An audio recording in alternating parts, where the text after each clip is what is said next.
Hi, it's me again with Corel Tips and Tricks. Somebody's trying to do this pattern that I just got through doing.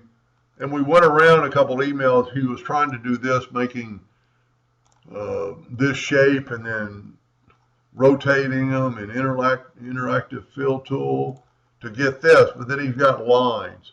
But then when he finally did it my way with a box or a cross, a really fat cross, he can't get them to. So this is all about math. If you take these and put them in here,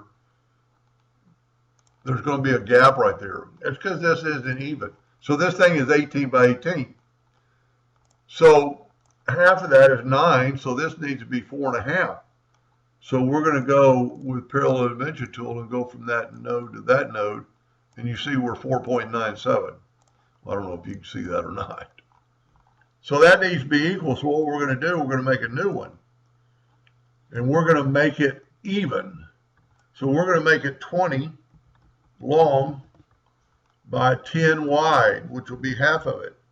And then when we Control D to duplicate it and we rotate it 90 degrees, they'll be equal. So now we're going to take this and we're going to weld it. Then we're going to fill it in with the color he's picked. I'm going to take away the outline, get the interactive fill tool, and go from there, but use a conical or elliptical, put a little dark in the center, so it may be too much.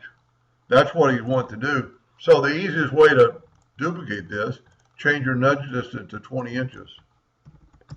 And don't have it at an angle right now. Hit the plus key and just do this.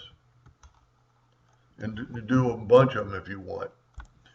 Then I'd actually Control G, Control D. So I grouped them and then I duplicated them. And there is a mathematical, very easily to figure that out, but it's so easy to snap to it right there. And then just Control D. Well, it didn't do it.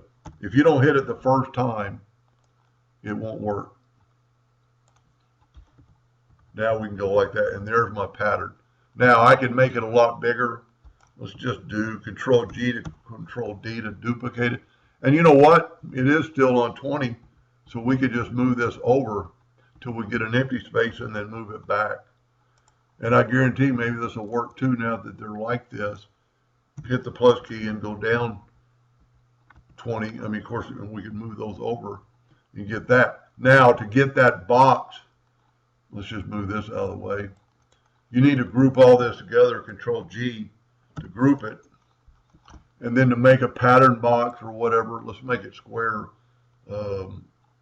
holding down the control button so it'll be square, and just make sure it's within the pattern completely, and it's not quite there, so we're going to make it a little bit smaller, and then just grab it, both of them, and you see you've got two objects selected, and then intersect it.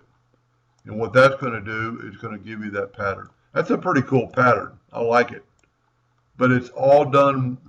You have, if you're going to do something like this, you have to use equal portions. This would never work and get them to like that. Anyway, I hope that helped him a little bit. Thank you for watching.